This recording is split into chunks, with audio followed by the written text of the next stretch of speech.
Bonjour et bienvenue à Moteur, Action, Inclusion, la première série vidéo proposée par Futur et Média, la plateforme éditoriale du Fonds des médias du Canada. Nous poursuivons cette saison 2 à Montréal. Nous avons rencontré des duos créatifs qui veulent transformer l'industrie des écrans d'ici. Nos invités sont à l'avant-garde des pratiques inclusives et du travail en équipe. Ce sont des leaders qui se sont donnés pour mission d'ouvrir la voie à la prochaine génération de conteuses et de conteurs d'histoire à travers le pays. Suivez-moi.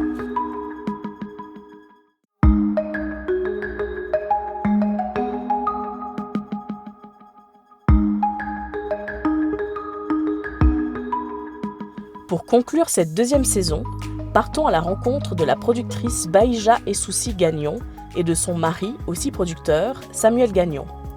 Objectif 9, leur boîte de production, met en lumière de nombreuses histoires issues d'une multitude de voix. Bahija a par ailleurs cofondé Nawal, un laboratoire de soutien pour les artisans des écrans originaires de l'Afrique du Nord et de l'Asie de l'Ouest. Bonjour Bahija, bonjour Samuel, merci beaucoup d'avoir accepté mon invitation. Je suis vraiment contente de vous recevoir aujourd'hui. Donc vous êtes un couple tous les deux dans la vraie vie, vous travaillez aussi ensemble, vous êtes tous les deux producteurs. Et j'étais curieuse de savoir, qu'est-ce qui est arrivé avant? Est-ce que c'est la relation personnelle ou professionnelle? Bonjour Gaëlle, merci d'avoir pensé à nous deux et merci de nous avoir invités à ton émission. Oui, bien sûr, le couple a existé en personne bien avant le couple dans la carrière. On se connaît depuis bientôt, en décembre, ça va faire 20 ans. C'est sûr, moi avant, je faisais autre chose, j'étais professeur d'économie au lycée à Safi au Maroc, donc j'avais ma vie là-bas. J'étais le genre de personne qui pensait jamais quitter le Maroc ni abandonner sa carrière d'enseignante.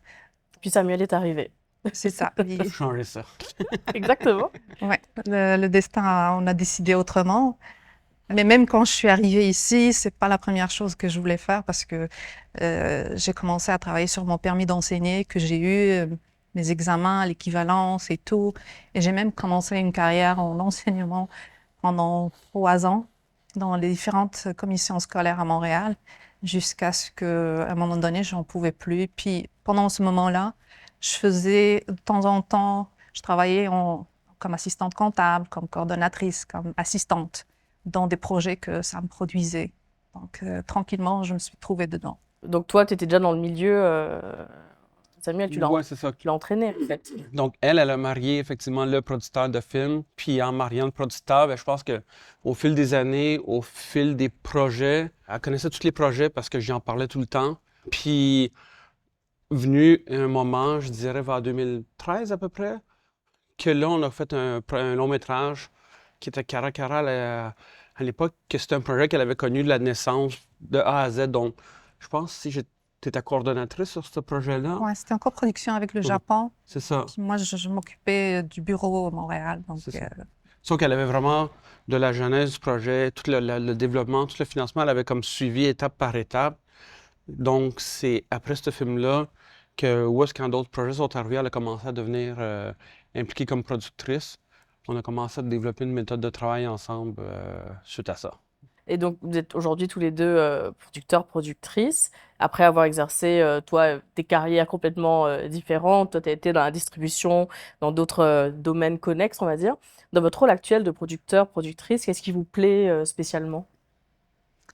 Oui, moi j'adore faire ça parce que surtout pour certains projets qui naissent comme de rien, d'une idée, d'un petit synopsis ou d'une rencontre de maillage. Puis là, c'est tout le processus de développement ensemble, les demandes de financement qu'on soumet, les refus qu'on reçoit, tout ce processus-là, le casting, le tournage, puis jusqu'à la copie zéro. Moi, c'est un processus qui me passionne beaucoup. C'est très différent, c'est très créatif, j'aime cette évolution, c'est très différent de ce que je faisais avant. Ouais, je trouve que c'est passionnant. Je pense que c'est aussi l'idée de défendre un projet, défendre un créateur, de dire que ce projet-là doit exister. Parmi tous les autres projets que les institutions reçoivent pour le financement, de trouver les façons de convaincre. Non, ce projet-là, on y croit, celui-là doit absolument exister. Donc, c'est ça, c'est vraiment de trouver une œuvre qui va venir nous parler, puis qui va nous allumer ce désir-là de vouloir de le défendre coûte que coûte pour tout. Ça, c'est vraiment ça qui nous allume, je pense, là. Ouais, c'est la passion. Ouais, ben on le dit souvent, en fait, c'est une industrie qui est difficile. Si on n'est pas passionné, je pense pas que les gens survivent. Depuis le temps, en tout cas que moi je travaille là-dedans, on en a vu beaucoup des gens de la relève qui sont venus. Si je parle surtout au niveau des producteurs, puis il y en a beaucoup qui sont passés, très peu sont restés. On a quelques collègues de notre même génération et tout. Je pense qu'on est tous des survivors parce que c'est pas facile. Alors justement, en parlant de relève, on va parler là de Nawal, qui est un prénom de femme, mais aussi, surtout là, le North African West Asian Lab, que tu as cofondé avec une productrice basée à Toronto qui s'appelle Anya Jamila. Donc c'est un labo qui vise à former, accompagner, soutenir les cinéastes de cette vaste région géographique qu'on résume souvent à un mot, arabe. Les Arabes, exact. Alors le mot, le nom, là, a son importance. J'ai l'impression que vous avez voulu amener un peu de subtilité, de nuance peut-être. Ça fait, je dirais, depuis 2013, on avait créé un groupe sur Facebook qu'on appelait le MAM, c'est comme Montréal Arabe Média, je pense. où on se rencontrait parce qu'on réalisait à Noël, il y avait plein d'étudiants marocains ou des gens qui vivaient ici de la communauté qui se trouvaient seuls à Noël ou surtout pendant les fêtes traditionnelles, les fêtes de Ramadan, l'Aïd, etc. Donc on se regroupait, on se trouvait chez nous ou dans un café. Et là, progressivement, donc là, surtout puisque nous, on est des producteurs, donc on se rencontrait avec des réalisateurs, des preneurs de son, des vidéastes, des scénaristes, des comédiennes, dont Nadia Kounda, Houda Rihani, Najat El-Wafi et plein d'autres. Et on se rencontrait régulièrement, comme une fois par mois, et des fois quand il y avait une nécessité, un tournage. Et ça a donné lieu à 2 clips pour une chanteuse marocaine qui est assez connue, Nidal. Puis on avait aussi produit un court-métrage d'une réalisatrice marocaine. Mais quand Covid est arrivé, donc le groupe est toujours existant, mais on a arrêté de se voir. Mais l'idée de se rencontrer, défendre la relève et encourager les créateurs issus de la diversité, ça a toujours existé, puis on l'a juste concrétisé avec Nawal en 2022. Comme que Benja a dit, ce groupe-là est un petit peu comme sous respiratoire, je dirais, parce qu'il était plus très actif. Et il y a près de 2 ans, on a rencontré Anya Jamila lors des rencontres de coproduction qui avaient lieu à Bruxelles cette année-là. Dans une conversation avec Anya, elle avait ce même désir-là de créer une association qui allait défendre cette communauté-là. Et là, nous, on y a parlé de qu'est-ce qu'on avait fait avec le MAM et tout. Et là, c'est avec elle qu'on a voulu vraiment essayer de créer quelque chose de concret. Et là, ça a donné lieu à une suite de Zoom entre elle en Ontario et nous ici. Mais étant, nous, des producteurs, elle, productrice, scénariste, réalisatrice, on était comme super occupés chacun de notre côté. Fait que c'était souvent des conversations qui on commençait à avoir une bonne idée, un bon plan de qu'est-ce qu'on voulait faire, mais ce qui est arrivé, c'est que l'an dernier, il y a exactement 1 an, on a rencontré Sarah El Attar, qui est une jeune documentariste qui est ici à Montréal, qui, elle, avait un projet d'incubateur pour créer un programme de mentorat pour des jeunes cinéastes issus de la région. Et avec des amis communs, elle parlait pour son financement, elle avait besoin d'une association. Et là, il y a des gens qui nous ont mis en contact. On a rencontré Sarah. On a tout de suite adoré son projet. Puis on a dit, OK, non, ça, c'est justement le truc, le genre de programme que nous, on a envie de faire et de défendre. Et grâce à ce contact-là avec Sarah, tout de suite, en fait, ça nous a forcé à officialiser l'association. Et je pense qu'au moment de la rencontre, 2 ou 3 semaines après, il y avait une demande de financement. Il y avait une date butoir de demande de financement. Fait que ça a vraiment accéléré les trucs. Et on est parti en mode financement pendant 6 mois pour pouvoir démarrer ce programme-là qui existe depuis le mois de juin et qui va bientôt avoir sa conclusion de la première édition dans le cadre de notre partenaire, le Festival Cinémania. Très bien, parce que j'allais y venir justement au programme Volume, qui est piloté donc par Sarah El Attar, qu'on salue. Comment ça se passe pour l'instant? Et j'aimerais aussi savoir pourquoi, c'est peut-être le focus que souhaitait Sarah, mais vous pouvez aussi me répondre, pourquoi se focaliser sur les femmes cinéastes pour ce programme-là? L'idée de la femme, c'était tout de suite, dès le départ, dans la présentation que Sarah nous a faite. Dans les discussions qu'on a eues après, puis je ne veux pas Il faudrait que Sarah soit là pour répondre pour elle-même, mais je vais essayer de traduire ce qu'elle nous avait dit. C'est que, et on est tout à fait d'accord avec elle, c'est que oui, la communauté avait besoin d'une voix, mais spécialement peut-être les femmes. Je pense que Sarah, en tant que cinéaste, est amie avec plusieurs de ses collègues et tout. Et dans leur discussion, ils sentaient qu'il y avait vraiment un besoin pour ça. Donc, nous, on pensait qu'effectivement, pour démarrer Nawal, avec la première édition du programme Volume, on y allait avec un programme qui était dédié entièrement aux femmes originaires du Québec. Et là, en ce moment, on est en discussion pour les prochaines éditions. Qu'est-ce qu'on fait? Est-ce qu'on s'en va Across Canada? Est-ce qu'on ouvre aux hommes? On est un petit peu dans cette discussion-là de qu'est-ce que la deuxième édition va avoir de l'air dans le futur. Donc, on va voir. Et puis, c'est vrai que la femme arabe, là, j'utilise le terme communément employé, se trouve souvent à l'intersection de plusieurs discriminations sexistes, racistes, etc. Est-ce que c'est quelque chose qui est encore présent? Est-ce qu'il y a des progrès là-dessus dans l'industrie? Vous qui êtes des insiders, quelle est ta perspective, Baïja, sur cette question? Moi, je ne sens pas vraiment ça ici.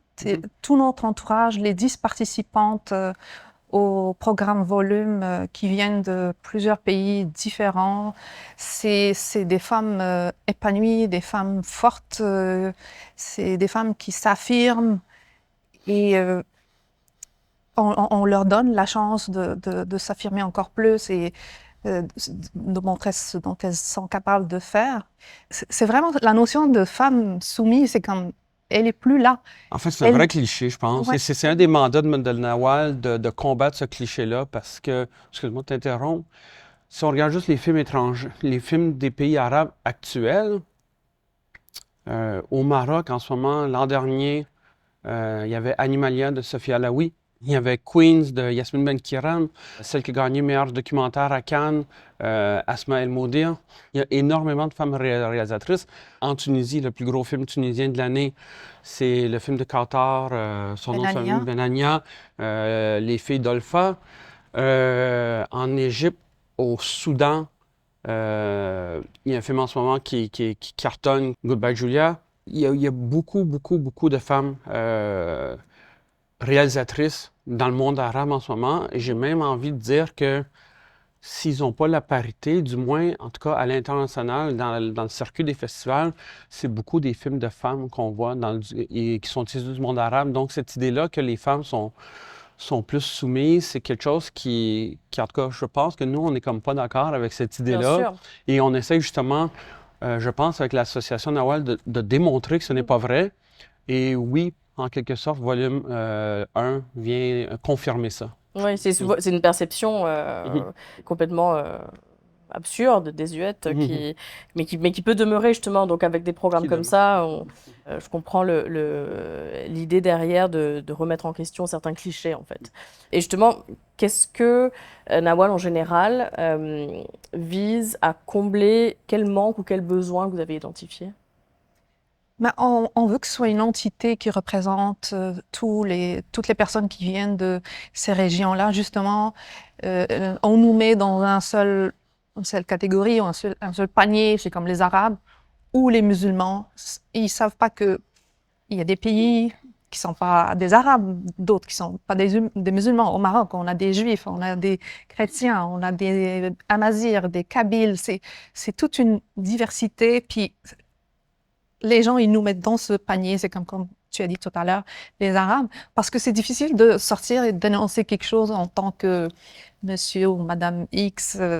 Mais si c'est une entité officielle qui existe, reconnue par le gouvernement, financée par les institutions, donc ça donne plus de poids. Donc toi, Baïja, tu es d'origine marocaine. Samuel, tu as des racines japonaises aussi. Exact. Cette richesse-là que vous avez, comment est-ce qu'elle vous guide dans vos choix cinématographiques, dans votre façon de travailler? À quoi ça ressemble si vous deviez définir justement des pratiques inclusives dans ce que vous faites, à quoi ça ressemble un peu pour vous?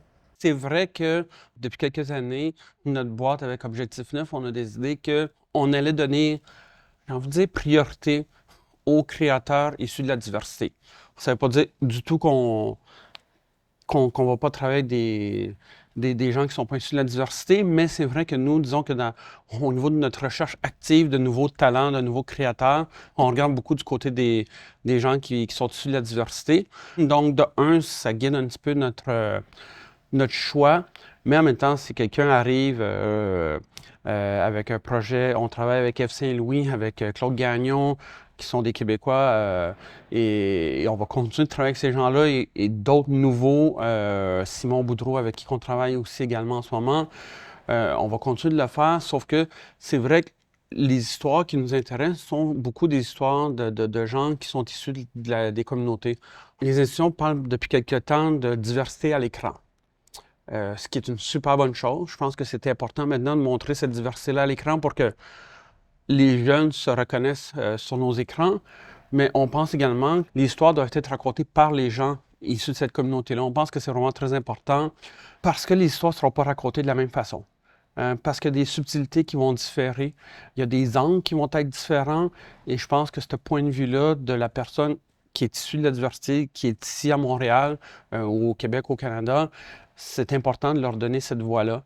Donc nous, pour revenir à la question, avec Nawal, on veut défendre cette voie-là, mais également supporter cette voie-là. Donc, regarder avec les membres de l'association comment on peut faire pour les aider à se développer et à vraiment s'établir dans l'industrie. Si je peux juste ajouter une petite information avec Nawal, on veut faire profiter aux membres de l'association, grâce à leur double citoyenneté. Ils sont tunisiens, marocains, algériens, libanais et tout.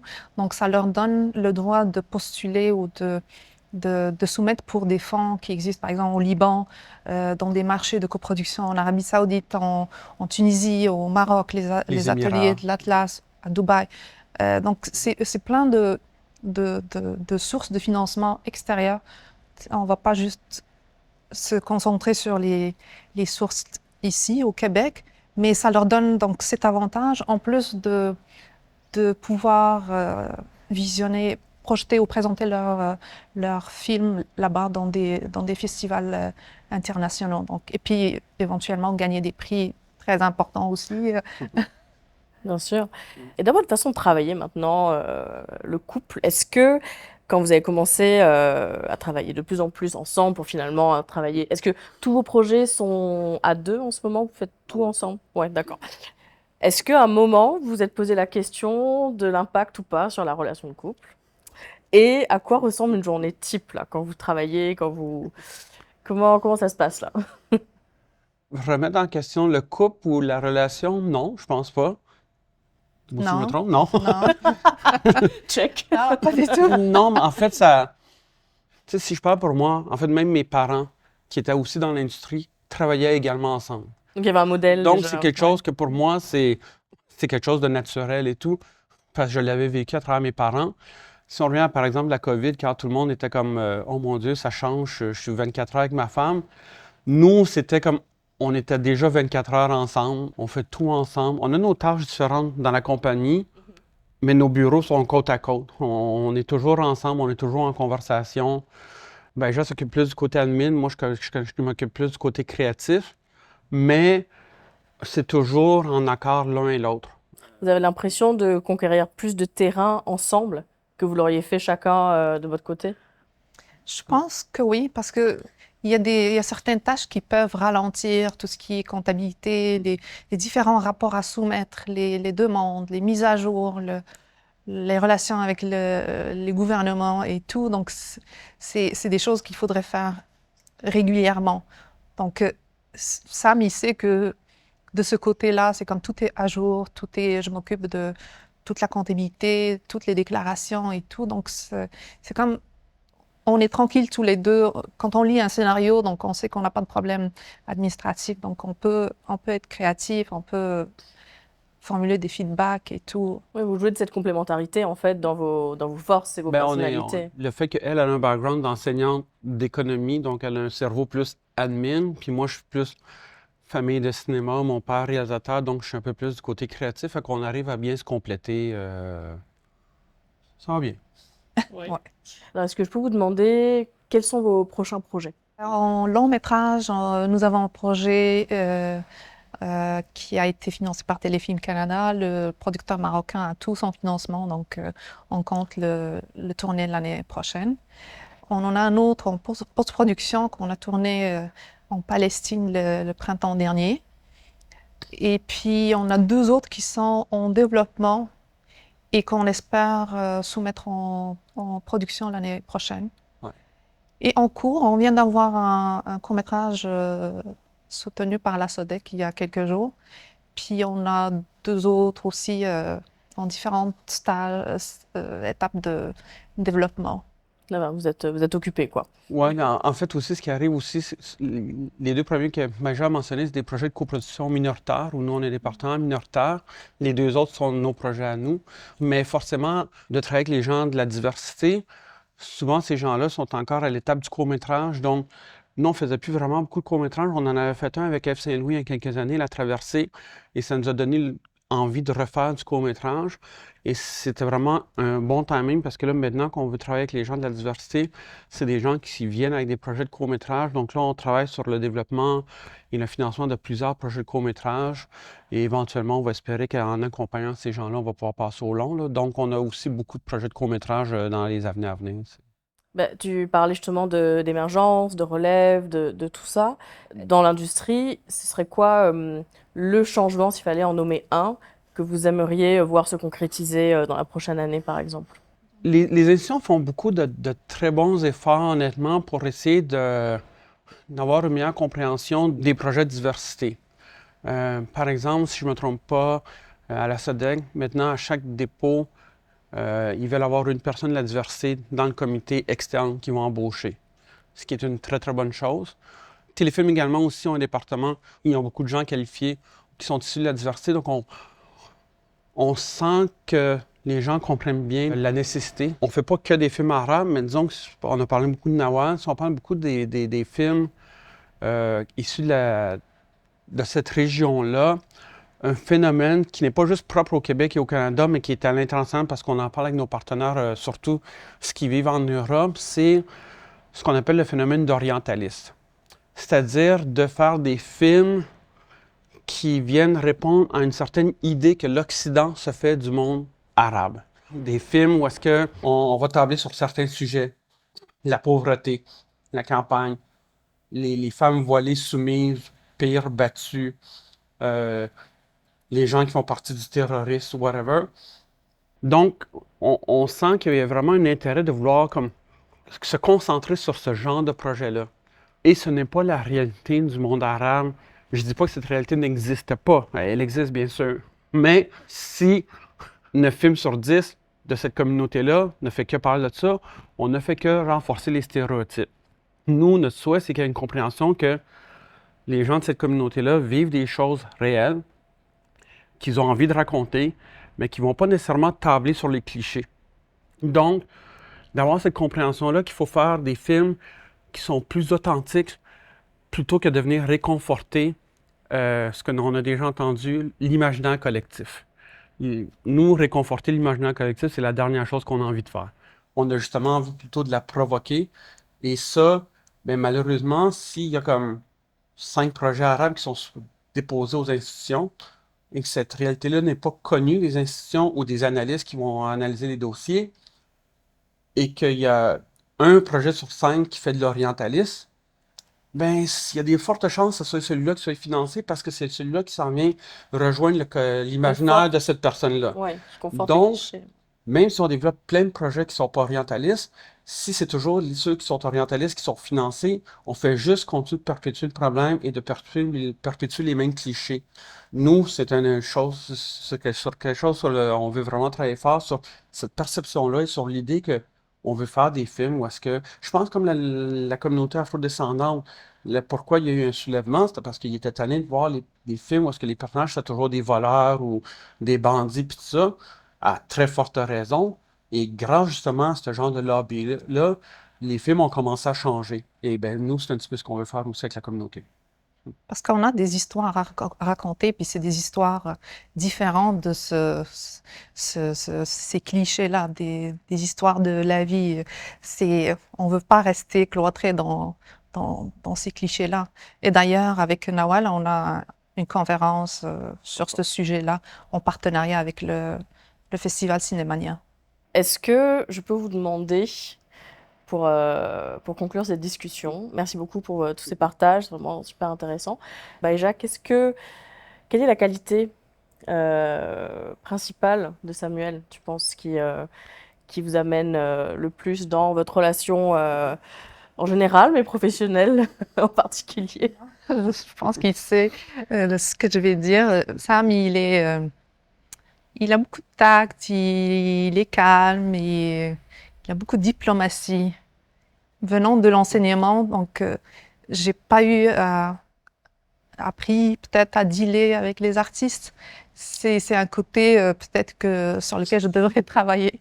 Donc Sam, il a fait ça toute sa vie, donc il sait comment traiter avec les artistes. Donc je pense qu'il est meilleur, il est mieux que moi sur ce point-là. Donc, Et alors toi, Samuel, quel est l'atout principal de Bahija dans votre partenariat?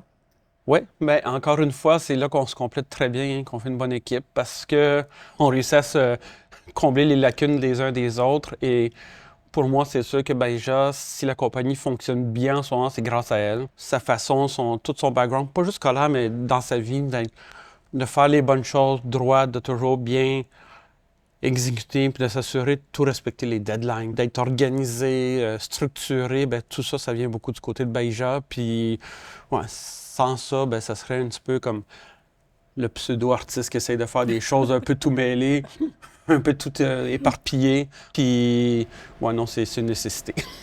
c'est le côté cartésien versus côté artiste, créatif. Ouais. Sur ces belles déclarations, je vous remercie beaucoup d'être là aujourd'hui, d'avoir partagé toutes vos anecdotes, tous vos beaux projets. Bonne continuation et merci encore. Merci beaucoup à toi. Merci.